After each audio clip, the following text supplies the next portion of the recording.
Hi friends, ಎಲ್ರಿಗೂ ನಮಸ್ತೆ. Excellent morning. ಇವತ್ತಿನ ಒಂದು ಮಾರ್ನಿಂಗ್ 6 AM ಕ್ಲಾಸಿಗೆ ಎಲ್ರಿಗೂ ಕೂಡ ವೆಲ್ಕಮ್ ಮಾಡ್ಕೊಳ್ತಾ, ಇವತ್ತಿನ ಕ್ಲಾಸ್ನ ಸಬ್ಜೆಕ್ಟ್ ಏನು ಅಂತೇಳಿ ಆಲ್ರೆಡಿ ನಿನ್ನೆ ಅಪ್ಡೇಟ್ ಆಗಿದೆ ನಿಮ್ಗೆ. ನಾಯಕತ್ವದ ಗುಣಗಳು, ಲೀಡರ್ಶಿಪ್ ಕ್ವಾಲಿಟೀಸ್. ಇವತ್ತು ನೀವು ಒಂದಲ್ಲ ಒಂದು ಸಂದರ್ಭದಲ್ಲಿ ಲೀಡರ್ ಆಗುವಂತ ಪರಿಸ್ಥಿತಿ ಬರುತ್ತೆ. ಎಕ್ಸಾಂಪಲ್, ಇವತ್ತು ನೀವು ಒಂದು ಫ್ಯಾಮಿಲಿಯಲ್ಲಿ ನಾಳೆ ದಿನ ನಿಮ್ಗೆ ಅಂತ ಒಂದು ಫ್ಯಾಮಿಲಿಯ ಜವಾಬ್ದಾರಿ ಬಂದ್ರೆ ನಿಮ್ಮ ಫ್ಯಾಮಿಲಿಗೆ ನೀವೇ ಲೀಡರ್ ಅಂತ ಹೇಳಿ ಕನ್ಸಿಡರ್ ಮಾಡ್ಕೊಳ್ಬಹುದು. ಅದೇ ತರ ನೀವೊಂದು ಆಫೀಸ್ ನಲ್ಲಿ ಒಂದು ಟೀಮಿಗೆ ಲೀಡ್ ಮಾಡ್ತಾ ಇದ್ದೀರಾ ಅಂತ ಅಂದಾಗ ಅಲ್ಲಿ ನೀವು ಲೀಡರ್ ಆಗುವಂತ ಸಿಚುಯೇಷನ್ ಕ್ರಿಯೇಟ್ ಆಗುತ್ತೆ. ಸೊ ಒಂದು 3-4 ಜನನ್ನ ನೀವು ಗೈಡ್ ಮಾಡ್ತೀರಾ ಒಂದು ವ್ಯವಸ್ಥೆ ಒಳಗಡೆ ಅಂದ್ರೂ ಕೂಡ ನಿಮ್ಮನ್ನ ಲೀಡರ್ ಅಂತಾನೆ ಕರಿತೀವಿ. ಹಾಗೆ ಒಂದು ಡೈರೆಕ್ಟ್ ಸೆಲ್ಲಿಂಗ್ ಇಂಡಸ್ಟ್ರಿಯಲ್ಲಿ ಪ್ರತಿಯೊಬ್ರು ಕೂಡ ಲೀಡರ್ ಆಗೇ ಆಗ್ತಾರೆ. ಇಂಥ ಸಂದರ್ಭಗಳಲ್ಲಿ ನಿಮ್ಮಲ್ಲಿ ಏನೆಲ್ಲ ಕ್ವಾಲಿಟೀಸ್ ಇರಬೇಕು ಅನ್ನೋ ಒಂದು ವಿಚಾರಕ್ಕೆ ಸಂಬಂಧಪಟ್ಟ ಹಾಗೆ ಇವತ್ತಿನ ಮೀಟಿಂಗ್ ಇರುತ್ತೆ. ಸೊ ಇದು ಒಂದು ಪಾರ್ಟ್ 1 ವಿಡಿಯೋ ಅಂತ ಅನ್ಕೊಳ್ಳಿ. ಪಾರ್ಟ್ 2 ನೆಕ್ಸ್ಟ್ ಡೇ ಅಲ್ಲಿ ಅಂದ್ರೆ ನಾಳೆ ಮಾರ್ನಿಂಗ್ ಕ್ಲಾಸ್ ನಲ್ಲಿ ನಿಮಗೆ ಅಪ್ಡೇಟ್ ಆಗುತ್ತೆ. ಇದೇ ಟೈಮಿಂಗ್ಸ್ ಗೆ ಬೆಳಗ್ಗೆ 6 ಗಂಟೆಗೆ ನಾಳೆಗೆ ಪಾರ್ಟ್ 2 ಕಂಟೆಂಟ್ ನ ನಿಮಗೆ ಪ್ರೊವೈಡ್ ಮಾಡ್ತೀನಿ ಅಂತ ಹೇಳ್ತಾ, ಲೀಡರ್ಶಿಪ್ ಕ್ವಾಲಿಟಿಗೆ ಸಂಬಂಧಪಟ್ಟಾಗೆ ಕೆಲವೊಂದಿಷ್ಟು ಪಾಯಿಂಟ್ಸ್ ಗಳನ್ನ ಇವತ್ತು ನೋಡ್ತಾ ಹೋಗೋಣ. ಅದರಲ್ಲಿ ಮೊದಲನೇದು ಬಾಸಿಗೆ ಮತ್ತೆ ಲೀಡರ್. ಒಬ್ಬ ಬಾಸ್ ಯಾವಾಗ್ಲೂ ನಾನು ನನ್ನಿಂದಾನೇ ನನಗೋಸ್ಕರ ಅನ್ನೋ ಒಂದು ಮೈಂಡ್ ಸೆಟ್ ಅಲ್ಲಿ ಇರ್ತಾರೆ. ನಾವು ಅನ್ನೋ ಮೈಂಡ್ ಸೆಟ್ ಗೆ ಬರೋದೇ ಇಲ್ಲ. ಬಟ್ ಲೀಡರ್ ಆಗಲ್ಲ, ನಾವು ಅನ್ನೋ ಆಂಗಲ್ ಅಲ್ಲಿ ನೋಡ್ತಾ ಇರ್ತಾರೆ. ಪ್ರತಿ ಒಂದಕ್ಕೂ ಕೂಡ ಕ್ರೆಡಿಟ್ ತಗೊಳ್ಳುವಾಗ್ಲೂ ಕೂಡ ನಾವು ಅಂತಾನೆ ಕ್ರೆಡಿಟ್ ತಗೊಳ್ತಾರೆ. ವರ್ಕ್ ಮಾಡುವಾಗ್ಲೂ ಕೂಡ ನಾವು ವರ್ಕ್ ಮಾಡ್ತಾ ಇದೀವಿ ಅಂತಾನೆ ಹೇಳ್ತಾರೆ. ಸೊ ಯಾವಾಗ್ಲೂ ಕೂಡ ಟೀಮ್ ನ ಬಿಟ್ಕೊಡಲ್ಲ, ಬಾಸ್ ಆಗಲ್ಲ, ತಾವೇನೆ ಎಲ್ಲಾ ಕ್ರೆಡಿಟ್ ಗಳನ್ನ ತಗೊಳ್ಳೋದಕ್ಕೆ ಯೋಚನೆ ಮಾಡ್ತಿರ್ತಾರೆ. ಸೊ ಅದೇ ಸೆಕೆಂಡ್ ಪಾಯಿಂಟ್ ನೀವು ನೋಡಬಹುದು, ಟೇಕ್ಸ್ ಕ್ರೆಡಿಟ್. ಬಟ್ ಟೀಮ್ಗೆ ಎನ್ಕರೇಜ್ ಮಾಡ್ತಾರೆ, ಟೀಮಿಗೆ ಅಪ್ರಿಶಿಯೇಟ್ ಮಾಡ್ತಾರೆ. ಟೀಮ್ ಇಲ್ಲ ಅಂದ್ರೆ ನಾನು ಇಲ್ಲ ಅನ್ನೋ ಆಂಗಲ್ ಅಲ್ಲಿ ಅವ್ರೊಂದು ಮೈಂಡ್ ಸೆಟ್ ಮಾಡ್ಕೊಂಡಿರ್ತಾರೆ. ಅಂಡ್ ಬಾಸ್ ಎಲ್ಲಾ ಕೆಲಸಗಳನ್ನ ನೋಡ್ಕೊಳ್ಳಲ್ಲ, ಎಲ್ಲದಕ್ಕೂ ಇನ್ವಾಲ್ವ್ ಆಗಲ್ಲ. ಬರೀ ಕೆಲಸ ಮಾಡಿ ಅಂತೇಳಿ ಗೈಡ್ ಮಾಡ್ತಾರೆ, ಇಂಥ ಕೆಲಸವನ್ನ ನೀವು ಮಾಡಿ ಅಂತೇಳಿ. ಆದ್ರೆ ಲೀಡರ್ ಆಗಲ್ಲ, ಕೆಲಸವನ್ನ ಫಸ್ಟ್ ಮಾಡಿ ತೋರಿಸ್ತಾರೆ, ಈ ತರ ನೀವು ಮಾಡ್ಬೇಕು ಅಂತೇಳಿ. ಅಂಡ್ ಮಾಡುವಂತ ಸಂದರ್ಭದಲ್ಲೂ ಕೂಡ ಜೊತೆಲಿ ಸಪೋರ್ಟ್ ಮಾಡ್ಕೊಂತ ಅವರು ಕೆಲಸ ಮಾಡ್ತಾ ಬೇರೆಯವರು ಕೂಡ ಕೆಲಸ ಮಾಡೋದಕ್ಕೆ ಎನ್ಕರೇಜ್ ಮಾಡ್ತಾರೆ. ಅಂಡ್ ಏನಾದ್ರೂ ಒಂದು ಮಿಸ್ಟೇಕ್ ಆಯ್ತು ಅಂತಂದ್ರೆ ಆ ಮಿಸ್ಟೇಕ್ ನ ಬಾಸ್ ಆದಂತವ್ರು ಅಕ್ಸೆಪ್ಟ್ ಮಾಡಲ್ಲ. ತನ್ನಿಂದಾನೇ ಆಗಿದ್ರು ಕೂಡ ಅದನ್ನ ತನ್ನ ಎಂಪ್ಲಾಯೀಸ್ ಗಳ ಮೇಲೆ ಹಾಕುವಂತ ಸಾಧ್ಯತೆ ಇರುತ್ತೆ. ಬಟ್ ಲೀಡರ್ ಆಗಲ್ಲ, ತನ್ನ ಟೀಮ್ ನ ತಪ್ಪನ್ನು ಕೂಡ ತನ್ನ ತಪ್ಪು ಅಂತೇಳಿ ಅಕ್ಸೆಪ್ಟ್ ಮಾಡುವಂತದ್ದು, ತನ್ನ ಟೀಮ್ ನಿಂದ ಆದಂತಹ ಸಕ್ಸಸ್ ನ ಅಥವಾ ತನ್ನಿಂದ ಆದಂತಹ ಸಕ್ಸಸ್ ನು ಕೂಡ ತನ್ನ ಟೀಮಿಗೆ ಆ ಸಕ್ಸಸ್ ನ ಕೊಡುವಂತಹ ಜವಾಬ್ದಾರಿ ಲೀಡರ್ ಆಗಿರುತ್ತೆ ಸ್ನೇಹಿತರೆ. ಅಂಡ್ ಜಾಸ್ತಿ ಮಾತಾಡ್ತಾರೆ ಬಾಸ್ ಆದಂತವ್ರು, ಬಟ್ ಲೀಡರ್ ಅಂತೂ ಕೇಳಿಸ್ಕೊಳ್ತಾರೆ. ಬಾಸ್ ನೀವು ಕೆಲಸ ಮಾಡಿಲ್ಲ ಜಾಬ್ ಕಳ್ಕೊಳ್ತೀರಾ ಅಂತೇಳಿ ಫಿಯರ್ ನ ಕ್ರಿಯೇಟ್ ಮಾಡ್ತಾರೆ, ಬಟ್ ಲೀಡರ್ ಆಗಲ್ಲ. ಎನರ್ಜಿಯನ್ನ ಕ್ರಿಯೇಟ್ ಮಾಡ್ತಾರೆ, ಯಾಕೆ ಈ ಕೆಲಸ ಮಾಡ್ಬೇಕು, ಇದರಿಂದ ಏನ್ ಬೆನಿಫಿಟ್ ಅನ್ನೋದನ್ನ ಹೈಲೈಟ್ ಮಾಡ್ತಾರೆ. ಸೊ ಬಾಸ್ ಯಾವಾಗ್ಲೂ ಕೂಡ ತಾವು ತಿಳಿದಿದ್ದನ್ನ ಗೈಡ್ ಮಾಡ್ತಾರೆ, ಸಜೆಷನ್ಸ್ ಗಳನ್ನ ತಗೊಳ್ಳಲ್ಲ. ಬಟ್ ಲೀಡರ್ ಆಗಲ್ಲ, ಏನೇ ಒಂದು ಕೆಲಸವನ್ನ ಮಾಡ್ಬೇಕು ಅಂತ ಅದ್ರೂ ಕೂಡ ತನ್ನ ಟೀಮ್ ಸದಸ್ಯರ ಸಜೆಷನ್ಸ್ ಗಳನ್ನ ತಗೊಂಡು ಮುಂದುವರಿತಾ ಇರ್ತಾರೆ. ಇದು ಮೇಜರ್ ಡಿಫ್ರೆನ್ಸ್ ಬಾಸಿಗೂ ಲೀಡರ್ಗೂ. ಹಾಗಾಗಿ ನೀವು ನಿಮ್ಮ ವ್ಯವಸ್ಥೆಯಲ್ಲಿ ನೀವೇನಾದ್ರೂ ಈ ತರ ಬಾಸಿಸಮ್ ಆಟಿಟ್ಯೂಡ್ ನಿಮ್ಮಲ್ಲಿ ಇತ್ತು ಅಂತಂದ್ರೆ ಆಟಿಟ್ಯೂಡ್ ಇಂದ ಹೊರಗಡೆ ಬರ್ಬೇಕಾಗತ್ತೆ. ಅವಾಗ ಮಾತ್ರ ನಿಮ್ಮನ್ನ ನಿಮ್ಮ ಟೀಮ್ ಮೆಂಬರ್ಸ್ ಲೀಡರ್ ಅಂತೇಳಿ ಕನ್ಸಿಡರ್ ಮಾಡೋದಕ್ಕೆ ಸಾಧ್ಯ. ತುಂಬಾ ಜನರು ಇದೊಂದು ಸಮಸ್ಯೆ ಏನಂತಂದ್ರೆ, ಸರ್ ನನ್ನ ಲೀಡರ್ ತರ ನೋಡೋದೇ ಇಲ್ಲ ನನ್ನ ಟೀಮ್ ಅವ್ರು, ನಂಗೆ ರೆಸ್ಪೆಕ್ಟೇ ಕೊಡಲ್ಲ ಅಂತ. ಯಾಕೆ ಅಂದ್ರೆ ನೀವು ಬಾಸ್ ತರ ನಿಮ್ಮ ಬಿಹೇವಿಯರ್ ಇರುತ್ತೆ, ನಿಮ್ಮ ಆಟಿಟ್ಯೂಡ್ ಇರುತ್ತೆ. ಅದಕ್ಕೋಸ್ಕರ ನಿಮ್ಮ ಟೀಮ್ ನಲ್ಲಿ ಸರಿಯಾದಂತಹ ಒಂದು ಸಪೋರ್ಟ್ ನಿಮಗೆ ಸಿಗ್ತಾ ಇರಲ್ಲ. ಹಾಗಾಗಿ ಆ ಬಾಸಿಸಮ್ ಆಟಿಟ್ಯೂಡ್ ಇಂದ ಹೊರಗಡೆ ಬಂದು ಲೀಡರ್ಶಿಪ್ ಆಟಿಟ್ಯೂಡ್ ಗೆ ನೀವು ಶಿಫ್ಟ್ ಆಗ್ಬೇಕಾಗತ್ತೆ. ಅವಾಗ ಮಾತ್ರ ನಿಮ್ಮನ್ನ ನಿಮ್ಮ ಟೀಮ್ ಮೆಂಬರ್ಸ್ ಲೀಡರ್ ಅಂತ ಹೇಳಿ ಅಕ್ಸೆಪ್ಟ್ ಮಾಡ್ಕೊಳ್ತಾರೆ. ಕ್ಲಿಯರ್? ಸೊ ಹಾಗಾದ್ರೆ ಲೀಡರ್ ಆಗ್ಬೇಕು ಅಂದ್ರೆ ಏನ್ ಮಾಡ್ಬೇಕು? ಅದಕ್ಕೆ ಆದಂತಹ ಕೆಲವು ಕ್ವಾಲಿಟೀಸ್ ಗಳಿದಾವೆ, ಕೆಲವು ಗುಣಗಳಿದಾವೆ, ಅದನ್ನ ನಾವು ಅಳವಡಿಸ್ಕೊಳ್ಬೇಕು. ಸೊ ಅದನ್ನ ಅಳವಡಿಸ್ಕೊಳ್ಳೋದು ರೆಡಿ ಇದ್ದೀರಾ? Are you ready? ನೋಡೋಣ ನಿಮ್ಮ ಒಂದು ರಿಪ್ಲೈ ನನಗೆ ನೆಕ್ಸ್ಟ್ ಪಾಯಿಂಟ್ಸ್ ನ ತುಂಬಾ ಎನರ್ಜೆಟಿಕ್ ಆಗಿ ಎಕ್ಸ್ಪ್ಲೈನ್ ಮಾಡೋದಕ್ಕೆ ಹೆಲ್ಪ್ ಮಾಡುತ್ತೆ. ಯಾಕೆ ಅಂತಂದ್ರೆ ನೀವು ನನ್ನ ನೋಡ್ತಾ ಇಲ್ಲ, ನಾನು ನಿಮ್ಮನ್ನ ನೋಡ್ತಾ ಇಲ್ಲ. ಕಾರಣ, ಸ್ಲೈಡ್ ಮುಖಾಂತರ ನಾನು ನಿಮಗೆ ಕ್ಲಾಸಸ್ ಗಳನ್ನ ತಗೊಳ್ತಾ ಇದ್ದೀನಿ. ಕೆಲವು ಇಂಪಾರ್ಟೆಂಟ್ ಸಬ್ಜೆಕ್ಟ್ಸ್ ಗಳನ್ನ ಸ್ಲೈಡ್ಸ್ ನಲ್ಲೇ ಎಕ್ಸ್ಪ್ಲೈನ್ ಮಾಡ್ಬೇಕು ಅಂತ ಇರೋದ್ರಿಂದ ನಾನ್ ನಿಮ್ಮನ್ನ ನೋಡೋದಕ್ಕೆ ಆಗ್ತಾ ಇಲ್ಲ, ನೀವು ಕೂಡ ನನ್ನ ನೋಡೋದಕ್ಕೆ ಆಗ್ತಾ ಇಲ್ಲ. ಆದ್ರೂ ಕೂಡ ಸ್ಲೈಡ್ಸ್ ಅಷ್ಟು ಇಂಪ್ಯಾಕ್ಟ್ ಮಾಡ್ತಾ ಇದೆ ಅಂತ ನಾನು ಅನ್ಕೊಳ್ತೀನಿ. ಆ ಕಾರಣದಿಂದ ನಿಮ್ಮ ರಿಪ್ಲೈ ಮಾತ್ರ ನನಗೆ ಕನ್ಫರ್ಮ್ ಮಾಡುವಂತದ್ದು ನೀವು ಕ್ಲಾಸ್ನ ಕೇಳಿಸ್ಕೊಳ್ತಾ ಇದ್ದೀರಾ, ನಾನು ಹೇಳ್ತಿರೋದು ನಿಮ್ಗೆ ಅರ್ಥ ಆಗ್ತಿದೆ ಅಂತ. ಹಾಗಾಗಿ ರಿಪ್ಲೈ ಮಾಡಿ ಸ್ನೇಹಿತರೆ, ಚಾಟ್ ಬಾಕ್ಸ್ ನಲ್ಲಿ ನಾನು ಹೇಳ್ತಿರುವಂತ ಸಬ್ಜೆಕ್ಟ್ ನಿಮ್ಗೆ ಅರ್ಥ ಆಗ್ತಾ ಇದೆ ಅನ್ನೋ ಒಂದು ವಿಚಾರದಲ್ಲಿ ಎಸ್ ಅಂತ ಹೇಳಿ ಅಥವಾ ಥಮ್ಸ್ ಅಪ್ ನ ನೀವು ಮಾಡಿ. Yes, thank you so much yes ಅಂತ ಹೇಳಿ ರಿಪ್ಲೈ ಮಾಡಿದ್ದಕ್ಕೆ. ಸೊ ಕ್ವಾಲಿಟೀಸ್ ಗಳನ್ನ ನೋಡ್ತಾ ಬರೋಣ. ಯಾವ್ದೆಲ್ಲ ಗುಣಗಳು ನಮ್ಮಲ್ಲಿ ಇದ್ರೆ ನಾವು ಒಂದು ಒಳ್ಳೆ ಲೀಡರ್ ಆಗಿ ನಿರ್ಮಾಣ ಆಗೋದಕ್ಕೆ ಸಾಧ್ಯ ಸಮಾಜದಲ್ಲಿ. ಸೊ ಮೊದಲನೇದು, ನಮ್ಮ ಕಂಫರ್ಟ್ ಝೋನ್ ಇಂದ ಹೊರಗಡೆ ಬರ್ಬೇಕು ನಾವು. ಕಂಫರ್ಟ್ ಝೋನ್ ಅಂತಂದ್ರೆ ನಾವು ಲೇಟ್ ಆಗಿ ಹೇಳುವಂತದ್ದು, ನಮಗೆ ಇಷ್ಟ ಬಂದಂತ ಕೆಲಸ ಮಾಡುವಂಥದ್ದು, ಡಿಸಿಪ್ಲಿನ್ ಇಲ್ಲದೆ ಇರುವಂತದ್ದು, ಅಂಡ್ ಗ್ರೋತಿಗೆ ಜಾಸ್ತಿ ಫೋಕಸ್ ಮಾಡದೇ ಇರುವಂತದ್ದು. ಇರುವಂತಹ ಪ್ರೆಸೆಂಟ್ ನಾವ್ ಹೇಗಿರ್ತೀವಲ್ಲ ಆ ಪರಿಸ್ಥಿತಿಗೇನೆ ಹೊಂದಾಣಿಕೆ ಮಾಡ್ಕೊಂಡು ಜೀವನ ನಡೆಸೋದಿದೆಯಲ್ಲ, ಅದನ್ನ ಕಂಫರ್ಟ್ ಝೋನ್ ಅಂತ ಕರಿತೀವಿ. ಆ ಕಂಫರ್ಟ್ ಝೋನ್ ಬಿಟ್ಟು ಹೊರಗಡೆ ಬಂದಾಗ್ಲೇನೆ ನಮ್ಮ ರಿಯಲ್ ಸಕ್ಸಸ್ ಸ್ಟಾರ್ಟ್ ಆಗುವಂತದ್ದು. ಈಗ ನಾವು ಲೇಟ್ ಆಗಿ ಹೇಳ್ತಿದೀವಿ ಅಂದ್ರೆ ಬೇಗ ಹೇಳುವಂತದ್ದು, ಒಂದು 6 ಅವರ್ಸ್ ಕೆಲಸ ಮಾಡ್ತಿದೀವಿ ಅಂದ್ರೆ ಒಂದು 2 ಅವರ್ಸ್ ಎಕ್ಸ್ಟ್ರಾ ಕೆಲಸ ಮಾಡುವಂತದ್ದು, ಪುಸ್ತಕನೇ ಓದ್ತಿಲ್ಲ ಅಂದ್ರೆ ಪುಸ್ತಕ ಓದುವಂತದ್ದು, ಜವಾಬ್ದಾರಿ ತಗೊಳ್ಳುವಂತದ್ದು, ಜಾಸ್ತಿ ಕೆಲಸದ ಕಡೆ ಫೋಕಸ್ ಮಾಡುವಂತದ್ದು, ಎಂಟರ್ಟೈನ್ಮೆಂಟ್ ಗೆ ಸ್ವಲ್ಪ ಟೈಮ್ ನ ಕಡಿಮೆ ಮಾಡುವಂತದ್ದು, ಒಂದ್ ಹಂತದವರೆಗೆ ಸೇವಿಂಗ್ಸ್ ಕಡೆ ಫೋಕಸ್ ಮಾಡುವಂತದ್ದು, ಇವೆಲ್ಲವೂ ಕೂಡ ಕಂಫರ್ಟ್ ಝೋನ್ ಇಂದ ಹೊರಗಡೆ ಬರುವಂತದ್ದು. ಜಾಸ್ತಿ ದುಡಿಮೆಗೆ ಫೋಕಸ್ ಮಾಡುವಂತದ್ದು, ಅತಿ ಹೆಚ್ಚು ಆದಾಯ ಇರೋ ಕಡೆ ವರ್ಕ್ ನ ಫೋಕಸ್ ಮಾಡುವಂತದ್ದು, ಇವೆಲ್ಲವೂ ಕೂಡ ಕಂಫರ್ಟ್ ಝೋನ್ ಇಂದ ಹೊರಗಡೆ ಇರುವಂತದ್ದು. ಅವುಗಳ ಕಡೆ ನಾವು ಫೋಕಸ್ ಮಾಡಿದ್ದಾಯ್ತು ಅಂತಂದ್ರೆ 100% ನಾವು ಗೆಲ್ಲೋದಕ್ಕೆ ಸಾಧ್ಯತೆ ಇದೆ. ಒಂದು ಬೆಸ್ಟ್ ಎಕ್ಸಾಂಪಲ್ ಕಂಫರ್ಟ್ ಝೋನಿಗೆ, ಈಗ ನೀವೊಂದು ಡೈರೆಕ್ಟ್ ಸೆಲ್ಲಿಂಗ್ ಕಂಪನಿ ವರ್ಕ್ ಮಾಡ್ತಿದ್ದೀರಾ ಅಂತ ಅನ್ಕೊಳ್ಳಿ. Let's take an example. ಅಥವಾ ಯಾವ್ದೊಂದು ಫೀಲ್ಡ್ ವರ್ಕ್ ನಲ್ಲಿ ನೀವು ವರ್ಕ್ ಮಾಡ್ತಾ ಇದ್ದೀರಾ, like as an insurance agent ಆಗಿ ನೀವು ವರ್ಕ್ ಮಾಡ್ತಿದ್ದೀರಾ. ಕಂಫರ್ಟ್ ಝೋನ್ ಅಂತಂದ್ರೆ ನಿಮ್ಮ ಸರೌಂಡಿಂಗ್ ನಲ್ಲಿ, ನಿಮ್ಮ ಒಂದು ಮನೆಯ ಒಂದು 10-15 ಕಿಲೋಮೀಟರ್ ರೇಡಿಯಸ್ ಅಲ್ಲೇ ನೀವು ಬಿಸ್ನೆಸ್ ನ ಮಾಡ್ತಾ ಇರ್ತೀರಾ ಅಥವಾ ಫೀಲ್ಡ್ ಹೋಗ್ತಾ ಇರ್ತೀರಾ ಅಂತ ಅನ್ಕೊಳ್ಳಿ. ಇದು ನಿಮ್ಮ ಕಂಫರ್ಟ್ ಝೋನ್. ಒಂದು 10-15 ಕಿಲೋಮೀಟರ್ ರೇಡಿಯಸ್ ನಲ್ಲೇ ಫೀಲ್ಡ್ ಹೋಗುವಂತದ್ದು, ಜನಗಳನ್ನ ಭೇಟಿ ಆಗುವಂತದ್ದು, ಸಂಜೆ ಅಷ್ಟರೊಳಗೆ ಮನೆಗೆ ರೀಚ್ ಆಗುವಂತದ್ದು. ಅದೇ ಕಂಫರ್ಟ್ ಝೋನ್ ಬಿಟ್ಟು ಹೊರಗಡೆ ಬನ್ನಿ ಅಂತಂದ್ರೆ, ಯಾಕೆ 15 ಕಿಲೋಮೀಟರ್ ರೇಡಿಯಸ್ ಅಲ್ಲೇ ನೀವು ಫೀಲ್ಡ್ ವರ್ಕ್ ಮಾಡ್ಬೇಕು? ಯಾಕೆ ಆಲ್ ಓವರ್ ಕರ್ನಾಟಕ ನಿಮ್ಮ ಟೀಮ್ ನ ಎಸ್ಟಾಬ್ಲಿಷ್ಮೆಂಟ್ ಮಾಡಬಾರ್ದು? ಆ ಒಂದು ಆಂಗಲ್ ನಲ್ಲಿ ನೀವು ಯಾಕೆ ಫೋಕಸ್ ಮಾಡಬಾರ್ದು? ಕಷ್ಟ ಆಗತ್ತೆ. ಕಂಫರ್ಟ್ ಝೋನ್ ಬಿಟ್ಟು ಪ್ರತಿದಿನ ಬೆಳಗ್ಗೆ ಮನೆಯಿಂದ ಹೊರಟು ಮನೆಗೇನೆ ವಾಪಸ್ ಸಂಜೆ ಅಷ್ಟರೊಳಗಡೆ ಹೋಗುವಂತದ್ದು, ಇದು ನಿಮ್ಮ ಕಂಫರ್ಟ್ ಝೋನ್. ಸೊ ಊರ್ ಬಿಟ್ಟು ಊರಿಗೆ ಹೋಗಿ ಅಲ್ಲಿ ಎಲ್ಲೋ ಒಂದ್ ಕಡೆ ಉಳ್ಕೊಂಡು ಮನೆ ಊಟವನ್ನ ಬಿಟ್ಟು ಹೊರಗಡೆ ಫುಡ್ ನ ತಿಂದು 1 ವಾರ 2 ವಾರ ಫೀಲ್ಡ್ ನಲ್ಲೇ ಇದ್ದು ವರ್ಕ್ ಮಾಡುವಂತದ್ದು ಕಷ್ಟ ಆಗ್ಬೋದು. ಬಟ್ ನಿಜವಾದ ಸಕ್ಸಸ್ ಅಲ್ಲೇ ಇರುವಂತದ್ದು. ಅದನ್ನೇ ಕಂಫರ್ಟ್ ಝೋನ್ ಬಿಟ್ಟು ಹೊರಗಡೆ ಬನ್ನಿ ಅಂತ ಹೇಳುವಂತದ್ದು. ಅದಕ್ಕೊಂದು ಬೆಸ್ಟ್ ಎಕ್ಸಾಂಪಲ್ ನಾನು ನಿಮ್ಗೆ ಎಕ್ಸ್ಪ್ಲೈನ್ ಮಾಡಿದೆ. ಸೊ ಐ ಥಿಂಕ್ ಅರ್ಥ ಆಯ್ತು ಅಂತ ಅನ್ಕೊಳ್ತೀನಿ. ನಿಮಗೆ ಯಾವ್ದು ಕಂಫರ್ಟ್ ಅಂತ ಅನಿಸ್ತಾ ಇದೆ, ನೀವು ಅದಕ್ಕೆ ಅಡ್ಜಸ್ಟ್ ಆಗಿದ್ದೀರಾ, ಆ ಸಿಚುಯೇಷನ್ ಇಂದ ಹೊರಗಡೆ ಬನ್ನಿ. ಈಗ ಉದಾಹರಣೆಗೆ ನೀವು ಬೈಕಲ್ಲಿ ಓಡಿಸುವಂತದ್ದು ನಿಮ್ಗೆ ತುಂಬಾ ಖುಷಿ ಕೊಡ್ತಾ ಇದೆ ಅಂತ ಅನ್ಕೊಳ್ಳಿ. ಯಾಕೆ ನೀವು ಕಾರಿಗೆ ಶಿಫ್ಟ್ ಆಗ್ಬಾರ್ದು? ಕಾರ್ನ ಯಾಕೆ ಪರ್ಚೇಸ್ ಮಾಡಬಾರ್ದು? ಈಗ ಬೈಕೇ ನಿಮಗೆ ಕಂಫರ್ಟ್ ಇರ್ಬೋದು, ಬಟ್ ಆ ಒಂದು ಕಂಫರ್ಟ್ ಝೋನ್ ಇಂದ ನೀವು ಹೊರಗಡೆ ಬಂದಾಗ ಮಾತ್ರ ನೀವು ಕಾರಿಗೆ ಶಿಫ್ಟ್ ಆಗೋದಕ್ಕೆ ಸಾಧ್ಯ. ಐ ಥಿಂಕ್ ಅರ್ಥ ಆಗ್ತಿದೆ ಅಂತ ಅನ್ಕೊಳ್ತೀನಿ ಕಂಫರ್ಟ್ ಝೋನ್ ಅಂದ್ರೆ ಏನು ಅಂತೇಳಿ. ಆರಾಮ ವಲಯದಿಂದ ಹೊರಗಡೆ ಬರ್ಬೇಕು. ಇನ್ನು ಎರಡನೇದು, ನೀವು ಯಾವ ತರದ ಲೀಡರ್ ನೀವು ಆಗ್ಬೇಕು ಅಂತ ಅನ್ಕೊಳ್ತಿದ್ದೀರಾ? ಈಗ ನಿಮ್ಮ ಸಂಸ್ಥೆಯಲ್ಲೇ ನಿಮ್ಮ ಟಾಪ್ ಲೀಡರ್ ಇರ್ತಾರೆ. ಅವ್ರು ಒಳ್ಳೆ ಆದಾಯ ತಗೊಂಡಿರ್ತಾರೆ, ಒಳ್ಳೆ ಇನ್ಕಮ್ ನ ಮಾಡ್ತಿರ್ತಾರೆ, ಸಖತ್ ಆಸ್ತಿ ಮಾಡಿರ್ತಾರೆ, ಚೆನ್ನಾಗಿ ಬಿಸ್ನೆಸ್ ಗ್ರೋ ಆಗ್ತಿರ್ತಾರೆ, ಒಳ್ಳೆ ಟೀಮ್ ಮಾಡಿರ್ತಾರೆ, ಕಂಪ್ನಿಯಲ್ಲಿ ಒಳ್ಳೆ ಹೆಸರು ಇರುತ್ತೆ. ಅಂಡ್ ಅವ್ರನ್ನ ನೋಡಿದ್ರೆ ನಾನು ಕೂಡ ಅವ್ರ ತರ ಆಗ್ಬೇಕು ಅಂತೇಳಿ ಅನಿಸ್ತಾ ಇರತ್ತೆ.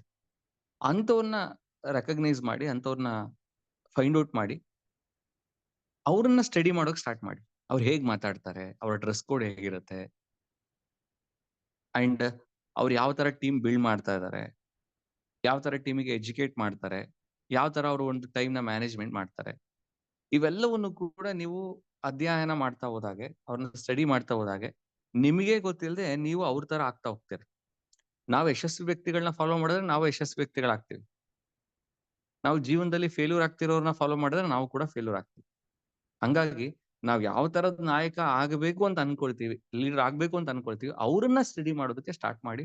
ಅವರಿಂದ ಒಂದಿಷ್ಟು ಪಾಯಿಂಟ್ಸ್ ಗಳು ನಿಮ್ಗೆ ಸಿಗ್ತಾ ಹೋಗುತ್ತೆ. ಆ ಪಾಯಿಂಟ್ಸ್ ಗಳನ್ನ ನೀವು ಫಾಲೋ ಮಾಡಿದ್ದಾಯ್ತು ಅಂದ್ರೆ ಇವತ್ತಲ್ಲ ನಾಳೆ ನೀವು ಕೂಡ ಅವ್ರ ತರನೇ ಒಂದು ಅದ್ಭುತವಾದಂತಹ ನಾಯಕತ್ವ ಇರುವಂತಹ ಒಂದು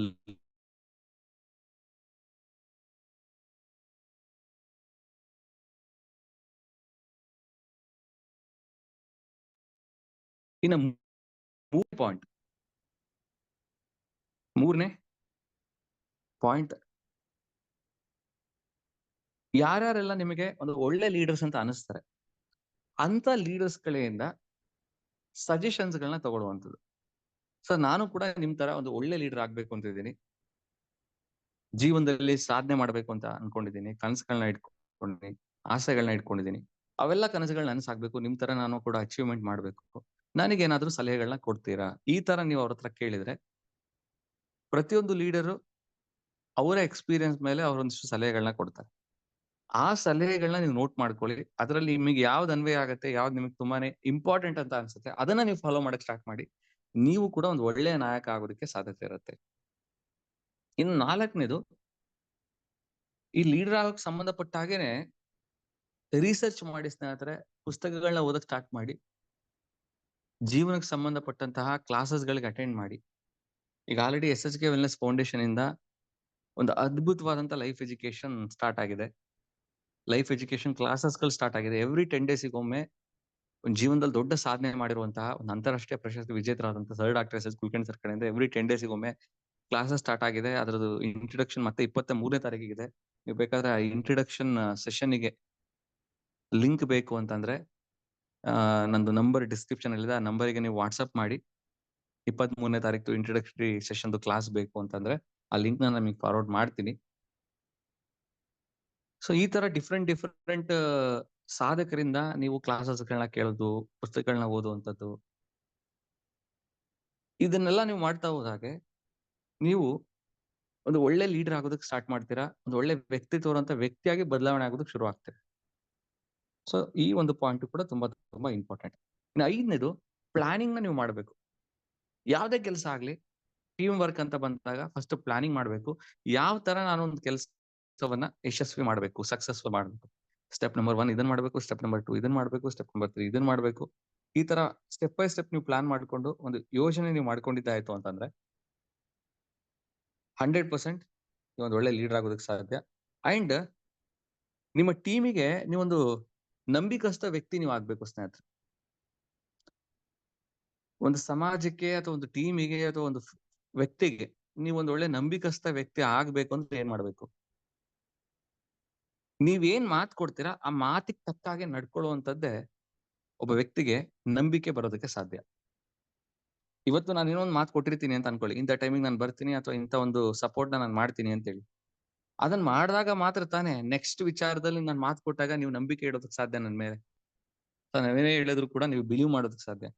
ಸೊ ಹಾಗಾಗಿ ಕೊಟ್ಟ ಮಾತನ್ನ ಉಳಿಸ್ಕೊಳ್ಳೋದಕ್ಕೆ ಪ್ರಯತ್ನ ಮಾಡಿ. ಇನ್ ಕೇಸ್ ನಿಮ್ ಕೈಲಿ ಆ ಮಾತನ್ನ ಉಳಿಸ್ಕೊಳಕ್ ಆಗಲ್ಲ ಅಂತಂದ್ರೆ ಮಾತೇ ಕೊಡೋದಕ್ಕೆ ಹೋಗ್ಬೇಡಿ. ಮಾತ್ ಕೊಟ್ಟು ಅದನ್ನ ಉಳಿಸ್ಕೊಳ್ಳದೆ ನಂಬಿಕೆ ಕಳ್ಕೊಳ್ಳೋದಕ್ಕಿಂತ ಮಾತ್ ಕೊಡದೆ ಇರೋದೇ ಬೆಟ್ರು. ಎಸಾನು. ಸೊ ಒಂದು ಒಳ್ಳೆ ಲೀಡರ್ ನಂಬಿಕೆಯನ್ನ ಉಳಿಸ್ಕೊಂಡಿರ್ತಾರೆ, ನಂಬಿಕಸ್ಥ ವ್ಯಕ್ತಿ ಆಗಿರ್ತಾರೆ. ಆ ತರ ಒಂದು ನಂಬಿಕಸ್ಥ ವ್ಯಕ್ತಿ ಆಗೋದಕ್ಕೆ ನೀವು ಪ್ಲಾನ್ ಮಾಡ್ಕೊಳ್ಳಿ. ಯಾವಾಗ್ಲೂ ನಿಮ್ಮನ್ನ ನೀವು ಪ್ರೇರಣೆ ಮಾಡ್ಕೊಳ್ತಾ ಇರಿ. ಅದನ್ನ ಕೀಪ್ ಯುವರ್ ಸೆಲ್ಫ್ ಮೋಟಿವೇಟೆಡ್ ಅಂತ ಕರೀತಾರೆ. ನೀವ್ ಯಾವಾಗ್ಲೂ ಜೋಶಲ್ಲಿ ಇರ್ಬೇಕು, ಎನರ್ಜಿಲಿ ಇರ್ಬೇಕು, ಕಾನ್ಫಿಡೆಂಟ್ ಆಗಿರ್ಬೇಕು. ಅವಾಗ ಮಾತ್ರ ನಿಮ್ಮ ಟೀಮ್ ಅವರು ಜೋಶಲ್ಲಿ ಇರೋದಕ್ಕೆ ಸಾಧ್ಯ, ಎಕ್ಸೈಟ್ಮೆಂಟ್ ಅಲ್ಲಿ ಇರೋದಕ್ಕೆ ಸಾಧ್ಯ. ನಿಮ್ಮನ್ನ ನೋಡೇ ಅವರು ಕೂಡ ಮುಂದಿನ ದಿನಗಳಲ್ಲಿ ನಿಮ್ ತರ ಆಗೋದಕ್ಕೆ ಸಾಧ್ಯ. ನೀವ್ ಹೇಗಿರ್ತಿರೋ ಆಸ್ ಇಟ್ ಈಸ್ ನಿಮ್ ಟೀಮ್ ಅವ್ರು ಇರ್ತಾರೆ. ತುಂಬಾ ಜನ ನನಗೆ ಫೋನ್ ಮಾಡಿ ಕೇಳ್ತಿರ್ತಾರೆ, ಸರ್ ನನ್ನ ಟೀಮ್ ನಲ್ಲಿ ತುಂಬಾ ಸೋಂಬೇರಿಗಳಿದ್ದಾರೆ, ಹೇಳಿದ್ ಮಾತ್ ಕೇಳಲ್ಲ, ರೆಸ್ಪೆಕ್ಟ್ ಕೊಡಲ್ಲ, ಹೀಗೆ ಹಲವಾರು ಕಂಪ್ಲೇಂಟ್ಸ್ ಗಳನ್ನ ಹೇಳ್ತಿರ್ತಾರೆ. ಅವಾಗ ನಾನು ಹೇಳುವಂತ ಒಂದು ಇಂಪಾರ್ಟೆಂಟ್ ಪಾಯಿಂಟ್ ಏನ್ ಗೊತ್ತಾ? ಒಮ್ಮೆ ನಿಮ್ಮನ್ನ ನೀವು ಕ್ರಾಸ್ ಚೆಕ್ ಮಾಡ್ಕೊಳ್ಳಿ. ಎಲ್ಲೋ ಒಂದ್ ಕಡೆ ನೀವು ಅದೇ ತರ ಇದ್ದಾಗ ಮಾತ್ರ ನಿಮ್ ಟೀಮ್ ಅವ್ರು ಆ ತರ ಇರೋದಕ್ಕೆ ಸಾಧ್ಯ. ಯಾಕೆಂದ್ರೆ ಒಂದು ಲೀಡರ್ ಹೇಗಿರ್ತಾರೋ ಆ ಲೀಡರ್ನ ಫಾಲೋ ಮಾಡುವಂತವ್ರು ಹಾಗೆ ಇರ್ತಾರೆ. ಅದಕ್ಕೋಸ್ಕರ ನಾವು ಸರಿ ಇದ್ದಾಗ ನಮ್ಮ ಟೀಮ್ ಅವ್ರು ಯಾವುದೇ ಕಾರಣಕ್ಕೂ ತಪ್ಪು ದಾರಿಯಲ್ಲಿ ಹೋಗಲ್ಲ. ಹಾಗಾಗಿ ಯಾವಾಗ್ಲೂ ಕೂಡ ಒಂದು ಮೋಟಿವೇಶನ್ ಇರುವಂತ ತುಂಬಾ ಇಂಪಾರ್ಟೆಂಟ್ ಆಗುತ್ತೆ. ಅದಕ್ಕೆ ಹೇಳಿದ್ದು, ತಂಡಕ್ಕೆ ಯಾವಾಗ್ಲೂ ಕೂಡ ಒಂದು ಮೋಟಿವೇಶನ್ ಫ್ಯಾಕ್ಟರ್ ಯಾರು ಅಂತಂದ್ರೆ ಅದು ನೀವಾಗಿರ್ಬೇಕು. ಏನಾದ್ರೂ ಅವರು ಡಿಮೋಟಿವೇಟ್ ಆದ್ರೆ, ಫೀಲ್ಡ್ ಅಲ್ಲಿ ಏನಾದ್ರು ನೆಗೆಟಿವ್ಸ್ ಗಳನ್ನ ಕೇಳಿ ಡಿಮೋಟಿವೇಟ್ ಆದ್ರೆ ಅವ್ರು ನಿಮ್ಮ ಹತ್ರ ಬಂದು ಪಾಸಿಟಿವ್ ಆಗ್ಬೇಕು. ಸರ್ ಹತ್ರ ಮಾತಾಡೋದು ಒಂದು 5 ನಿಮಿಷ ಮಾತಾಡೋದು ಸಾಕು, ಫುಲ್ ಎನರ್ಜಿ ಸಿಗುತ್ತೆ ಅನ್ನೋ ಒಂದು ಆಸ್ಪೆಕ್ಟ್ ನಲ್ಲಿ ನೀವು ಯಾವಾಗ್ಲೂ ಕೂಡ ಜೋಶಲ್ಲಿ ಇರ್ಬೇಕು, ಎನರ್ಜೆಟಿಕ್ ಆಗಿರ್ಬೇಕು.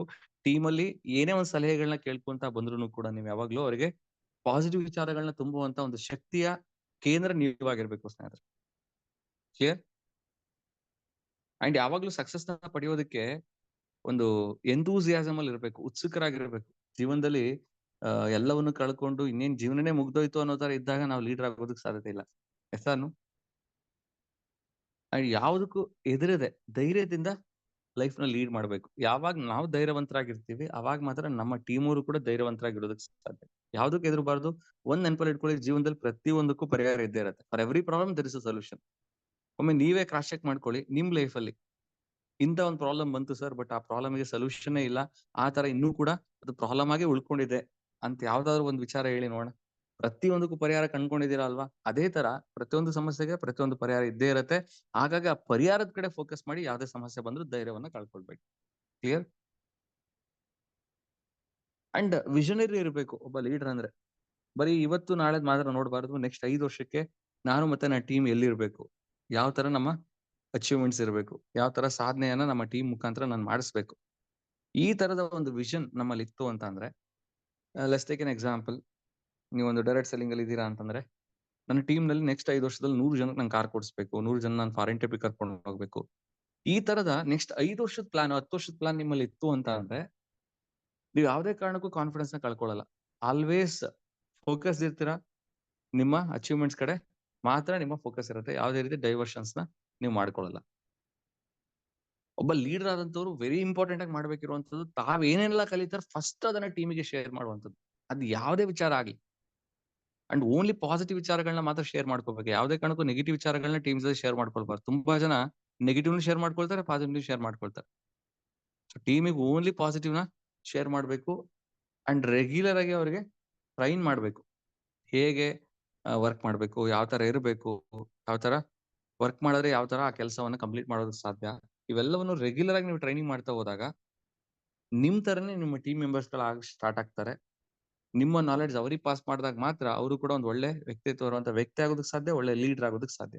ಒಬ್ಬ ಲೀಡರ್ ಯಾವತ್ತೂ ಕೂಡ ಫಾಲೋವರ್ಸ್ ನ ಕ್ರಿಯೇಟ್ ಮಾಡಲ್ಲ, ಲೀಡರ್ಸ್ ಗಳನ್ನ ಕ್ರಿಯೇಟ್ ಮಾಡ್ತಾರಂತೆ. ಹಾಗಾಗಿ ಆ ಲೀಡರ್ಸ್ ಗಳನ್ನ ಕ್ರಿಯೇಟ್ ಮಾಡಬೇಕು ಅಂದ್ರೆ ನೀವು ರೆಗ್ಯುಲರ್ ಆಗಿ ಟ್ರೈನಿಂಗ್ ಗಳನ್ನ ಪ್ರೊವೈಡ್ ಮಾಡ್ಬೇಕು. ಅಂಡ್ ಯಾವುದೇ ಒಂದು ನಿರ್ಧಾರ ತಗೊಳ್ಳೋದಕ್ಕಿಂತ ಮುಂಚೆ ಟೀಮ್ ಮೆಂಬರ್ಸ್ ಗಳಿಂದ ಸಲಹೆಯನ್ನ ಪಡೀರಿ. ನಿಮ್ದಾದಂತ ಒಂದು ಕೋರ್ ಟೀಮ್ ಅಂತ ಮಾಡ್ಕೊಳ್ಳಿ. ನಿಮ್ಮಷ್ಟೇ ನಾಲೆಡ್ಜ್ ಇರೋ, ಮೆಚುರಿಟಿ ಇರುವಂತ ಮೆಂಬರ್ಸ್ ಗಳದ್ದು ಒಂದು ಟೀಮ್ ಅಂತ ಮಾಡ್ಕೊಳ್ಳಿ. ಅವ್ರಗಳ ಹತ್ರ ಸಲಹೆಗಳನ್ನ ತಗೊಳ್ಳಿ. ನಾನು ನೆಕ್ಸ್ಟ್ ಈ ತರ ಮಾಡ್ಬೇಕು ಅಂತ ಅನ್ಕೊಂಡಿದ್ದೀನಿ, ನಿಮ್ಮ ಅಭಿಪ್ರಾಯ ಏನು, ನಿಮ್ಮ ಸಲಹೆ ಏನು? ಈ ತರ ಎಲ್ಲಾ ಅಭಿಪ್ರಾಯಗಳನ್ನ, ಸಲಹೆಗಳನ್ನ ಕೇಳ್ಕೊಂಡು ಅದ್ರಲ್ಲಿ ನಿಮಗೆ ಯಾವ್ದು ಬೆಸ್ಟ್ ಅನ್ಸುತ್ತೆ, ಆ ತರದೊಂದು ನಿರ್ಧಾರವನ್ನು ತಗೊಳ್ಳಿ. ನಿರ್ಧಾರ ತಗೊಳ್ಳೋದಕ್ಕಿಂತ ಮುಂಚೆ ಒಮ್ಮೆ ಅದೇ ಟೀಮ್ ಮೆಂಬರ್ಸ್ ಗಳ ಜೊತೆ ಡಿಸ್ಕಷನ್ ಮಾಡಿ. ನಾನು ಈ ತರ ನಿರ್ಧಾರ ತಗೊಳ್ಬೇಕು ಅಂತ ಅನ್ಕೊಂಡಿದ್ದೀನಿ, ನಿಮ್ಮೆಲ್ಲರ ಸಲಹೆಗಳನ್ನ ತಗೊಂಡಿದ್ದೀನಿ, ಈ ತರ ಒಂದು ನಿರ್ಧಾರ ನಾನು ತಗೋಬೇಕು ಅಂತ ಅನ್ಕೊಂಡಿದ್ದೀನಿ, ನಿಮ್ ಬೆಂಬಲ ಬೇಕು ಅಂತ ಹೇಳಿ. ಆ ತರ ಎಲ್ಲರ ತರ ಬೆಂಬಲ ತಗೊಂಡು, ಸಲಹೆಗಳನ್ನ ತಗೊಂಡು ನೀವು ಮುಂದುವರೆದಿದೆ ಆಯ್ತು ಅಂದ್ರೆ ಟೀಮ್ ಅಲ್ಲಿ ಯಾವುದೇ ರೀತಿ ಮಿಸ್ಅಂಡರ್ಸ್ಟ್ಯಾಂಡಿಂಗ್ ಆಗಲ್ಲ. ಅಂಡ್ ನಿಮ್ಗೆ ಮತ್ತೆ ನಿಮ್ಮ ಟೀಮ್ ಮೆಂಬರ್ಸ್ ಗಳ ಮಧ್ಯೆ ಮನಸ್ತಾಪಗಳೇ ಕ್ರಿಯೇಟ್ ಆಗಲ್ಲ. ಯಾವಾಗ ಒಬ್ರಿಗೊಬ್ರಿಗೆ ಅಂಡರ್ಸ್ಟ್ಯಾಂಡಿಂಗ್ ಮುಖಾಂತರ ಪ್ರತಿಯೊಂದು ಹೇಳ್ಕೊಂಡು, ಸಲಹೆಗಳನ್ನ ತಗೊಂಡು, ಏನೇ ಡಿಸಿಷನ್ ತಗೊಳ್ಳೋದಕ್ಕಿಂತ ಮುಂಚೆ ಅದನ್ನ ಅವ್ರ ಜೊತೆ ಹಂಚ್ಕೊಂಡು, ಈ ತರ ನಾನು ಮಾಡ್ಬೇಕು ಅಂತಿದ್ದೀನಿ ಅಂತ ಹೇಳ್ಕೊಂತ ಹೋದ್ರೆ ಎಲ್ಲೂ ಕೂಡ ಟೀಮ್ ನಲ್ಲಿ ಸಮಸ್ಯೆನೆ ಬರಲ್ಲ. ನಾನು ತುಂಬಾ ನೋಡಿದೀನಿ, ಹಾಗಾಗಿ ಈ ಪಾಯಿಂಟ್ ನಾನು ಹೇಳ್ತಾ ಇದ್ದೀನಿ. ತುಂಬಾ ಜನರು ಟೀಮ್ ಕಟ್ಟುವಾಗ ಚೆನ್ನಾಗಿರ್ತಾರೆ, ಟೀಮ್ ಚೆನ್ನಾಗಿ ಕಟ್ತಾರೆ. ಬಟ್ ಒಂದ್ ಹಂತಕ್ಕೆ ಟೀಮ್ ಗ್ರೋ ಆದ್ಮೇಲೆ ಇಂಡಿಪೆಂಡೆಂಟ್ ಡಿಸಿಷನ್ಸ್ ಗಳನ್ನ ತಗೊಳ್ಳೋಕೆ ಸ್ಟಾರ್ಟ್ ಮಾಡ್ತಾರೆ. ತಮಗೆ ತಿಳಿದಾಗೆ, ತಮಗೆ ಇರುವಂತ ನಾಲೆಡ್ಜ್ ಮೇಲೆ ನಿರ್ಧಾರಗಳನ್ನ ತಗೊಳ್ತಾರೆ. ಆ ನಿರ್ಧಾರಗಳು ಟೀಮ್ ಮೆಂಬರ್ಸ್ ಇಷ್ಟ ಆಗಲ್ಲ. ಅವಾಗ ಲೀಡರ್ಸ್ ಗಳನ್ನ ನೆಗೆಟಿವ್ ಆಗಿ ನೋಡಕ್ ಸ್ಟಾರ್ಟ್ ಮಾಡ್ತಾರೆ. ಅವಾಗ ಲೀಡರ್ಸ್ ಗಳು ಮತ್ತೆ ಟೀಮ್ ಮೆಂಬರ್ಸ್ ಗಳ ಮಧ್ಯೆ ಗಲಭೆಗಳು ಸ್ಟಾರ್ಟ್ ಆಗುತ್ತೆ, ಮಿಸ್ಅಂಡರ್ಸ್ಟ್ಯಾಂಡಿಂಗ್ ಸ್ಟಾರ್ಟ್ ಆಗುತ್ತೆ, ಅವರಿಗೆ ಒಂದು ಜಗಳಗಳಾಗುತ್ತೆ. ಅವಾಗ ಇವ್ರು ಬೇರೆ ಆಗ್ತಾರೆ, ಅವ್ರು ಬೇರೆ ಆಗ್ತಾರೆ. ಎಸ್ ಎ ಟೀಮ್ ಆಗಿ ವರ್ಕ್ ಮಾಡ್ತಿದ್ದಂತ ಆ ಸ್ಪಿರಿಟ್ ಏನಿರುತ್ತೆ, ಆ ಸ್ಪಿರಿಟ್ ಹೋಗುತ್ತೆ. ಟೀಮ್ ಅಲ್ಲಿ ಒಂದು ದೊಡ್ಡ ಗ್ರೋತ್ ಏನಿರುತ್ತೆ ಸ್ಟಾಪ್ ಆಗುತ್ತೆ. ಎಲ್ರು ಡಿವೈಡ್ ಆಗ್ತಾರೆ ಸ್ನೇಹಿತರೆ. ಈ ತರ ಆಗದೆ ಇರೋದನ್ನ ನೋಡ್ಕೋಬೇಕು ಅಂತ ಅಂದ್ರೆ ನಾವು ಈ ಒಂದು ವಿಚಾರದಲ್ಲಿ ಸಲಹೆಗಳನ್ನ ತಗೊಂಡು ಏನೇ ನಿರ್ಧಾರ ತಗೊಳ್ಬೇಕು ಅಂತಂದ್ರೆ ಅವ್ರಿಗೆ ಹೇಳಿ ಮಾಡುವಂತ ತುಂಬಾ ತುಂಬಾ ಇಂಪಾರ್ಟೆಂಟ್. ಕ್ಲಿಯರ್? ಅದನ್ನೇ ಹೇಳಿದ್ದು, ಏನೇ ಮಾಡ್ಬೇಕು ಅಂದ್ರೆ ಟೀಮ್ ಜೊತೆ ಕಮ್ಯುನಿಕೇಟ್ ಮಾಡಿ. ಅದ್ ಇವನ್ ಒಂದು ಐಡಿಯಾ ನಿಮ್ಗೆ ಬಂದಿರುತ್ತೆ, ಟೀಮ್ಗೆ ಹೇಳಿದ ಐಡಿಯಾನ ನೀವು ಇಂಪ್ಲಿಮೆಂಟ್ ಮಾಡೋದಕ್ಕೆ ಹೋದಾಗ ಟೀಮ್ನವರು ನಿಮಗೆ ಮನಸ್ತಾಪ ಮಾಡ್ಕೊಳ್ತಾರೆ. ಅವ್ರು ತಿಳಿದಂಗೆ, ಅವ್ರಿಗೆ ಗೊತ್ತಿರಂಗೆ ಏನೇನೋ ಮಾಡ್ತಾರೆ ನಮ್ ಸರ್ ಅಂತ ಹೇಳಿ ನಿಮ್ ಜೊತೆ ಕಮ್ಯುನಿಕೇಶನ್ ಕಳ್ಕೊಂಡು ನಿಮ್ಮಿಂದ ದೂರ ಆಗುವಂತ ಸಾಧ್ಯತೆಗಳು ಕ್ರಿಯೇಟ್ ಆಗುತ್ತೆ. ಕ್ಲಿಯರ್?